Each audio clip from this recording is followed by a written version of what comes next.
Aujourd'hui, nous rencontrons Georges-Louis Boucher, membre et ancien secrétaire politique du Cercle des étudiants libéraux de l'ULB, qui se retrouve, à 24 ans, 8e candidat sur la liste MR du Sénat pour les prochaines élections fédérales du 13 juin. Ce véritable passionné de politique va tout nous dire sur lui, ses motivations, ses priorités, ses ambitions.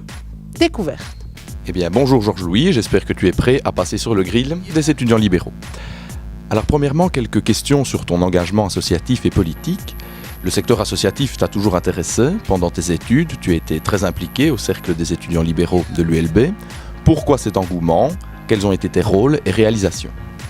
Alors avant tout, la politique est une passion depuis que je suis tout petit.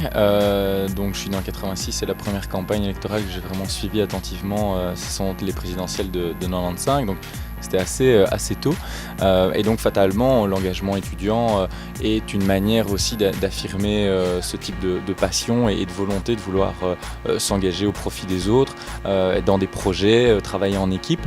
Donc j'ai précédemment, dans le cadre de mes études même primaires, déjà secondaires, je m'étais engagé dans différents réseaux comme être délégué de classe, dans les conseils de participation, etc. Et donc à l'université, ça me paraissait évident de continuer cet engagement. C'est vraiment quelque chose qui était pour moi important, à côté également de la formation, parce que je pense que ça c'est un point sur lequel on peut insister. Au-delà des études au sens strict, tout cet engagement dans l'associatif est aussi riche de rencontres, mais riche également en termes d'expérience, puisque ça permet de rencontrer des gens, de faire face à des réalités plus concrètes parfois que celles des cours. Donc c'était vraiment intéressant. Le CEL-ULB, évident pour moi en tant que libéral, attaché aux valeurs. Donc là, ça n'a pas fait l'objet d'une très longue réflexion.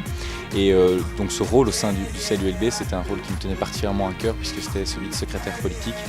Donc c'était vraiment directement en phase sur la question des valeurs, des principes à défendre, dans une université qui, il faut le reconnaître, est très axée sur le débat. On n'était pas toujours majoritaire, même pas souvent, mais c'était très enrichissant justement de pouvoir confronter ces idées aux autres dans le respect et dans une volonté de débattre. Quel est ton parcours sur le plan politique ? Alors comme je l'ai dit, la politique est une grande passion, donc il y a un intérêt cet intérêt se manifeste aussi par la lecture de journaux, par l'écoute de journaux télévisés. Donc il y a une information qui se fait au fur et à mesure. Et bien sûr, après on a une envie de participer de façon plus active, et je me suis rendu à une conférence sur la Constitution européenne avec Jean-Maurice Dehousse et Louis Michel. Et lors de cette conférence, j'ai fait part à Jean-Maurice Dehousse, qui était un opposant à la Constitution européenne, mon point de vue qui était contraire au sien, et différents arguments qui le justifiaient. Au terme de cet échange, j'ai eu l'occasion de rencontrer Louis Michel et Richard Miller, qui étaient intéressés de façon générale par des jeunes qui ont envie de s'investir, qui ont des opinions politiques. Et ils m'ont proposé de se revoir par après, de nous revoir par après, ce qui a été fait. Et au terme de cette rencontre, Richard Miller m'a fait confiance en me proposant une place sur la liste aux élections communales de 2006, qui se sont très bien passées. Au terme de ces élections, mon engagement n'a fait que croître, soit par le biais des étudiants libéraux, ou alors par le mouvement réformateur au niveau de ma section, par le biais également des jeunes MR. Et en octobre 2008, à quelques mois de la fin de mes études, j'ai participé à l'examen organisé par le mouvement réformateur en vue de recruter des collaborateurs. Et j'ai réussi cet examen. Et donc il m'a été proposé de rencontrer le président Renders au terme de mes études pour voir si il était éventuellement possible d'intégrer un cabinet ou le mouvement réformateur.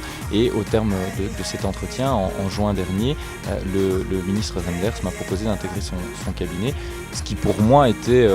en plus du plaisir de pouvoir travailler dans un milieu politique, un grand honneur, puisque j'ai énormément d'admiration pour Didier Renders, et donc je ne pouvais pas rêver mieux commencer. Et finalement, cet engagement continuant, on m'a proposé il y a quelques jours d'être candidat pour le mouvement réformateur sur la liste du Sénat dans le cadre des élections du 13 juin prochain.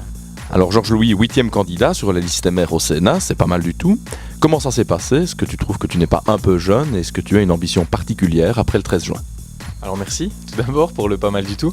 Maintenant, à la question de savoir comment ça s'est passé, bon, vous savez, la composition d'une liste électorale, c'est quelque chose d'assez particulier. Il y a beaucoup de discussions entre la direction du parti, les membres de la direction du parti, parce que le mouvement réformateur veut tenir en compte toute une série de critères, que ce soit une représentation géographique, mais également la parité homme-femme qui est excessivement importante, mais aussi des critères d'âge et de différentes sensibilités.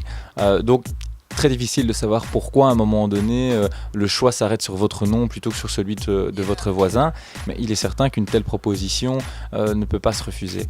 Quand on veut réellement s'engager en politique, je crois qu'il faut prendre ses responsabilités, particulièrement dans un tel contexte, c'est-à-dire un contexte où l'avenir de la Belgique est réellement en jeu. Je crois qu'il serait trop facile de dire oui, la campagne est courte, le contexte est difficile, donc je préfère rester à la maison. Donc je pense qu'il est vraiment important au contraire de s'engager dans un tel environnement. Alors maintenant, la question de savoir si je suis trop jeune ou pas, je crois qu'il est important que toutes les sensibilités de la société puissent se représenter et s'exprimer en politique.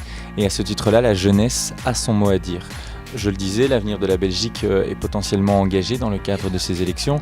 Donc s'il y a bien une catégorie concernée, ce sont bien les jeunes. Donc, d'autant plus qu'il y a un intérêt à avoir des jeunes lors de cette élection.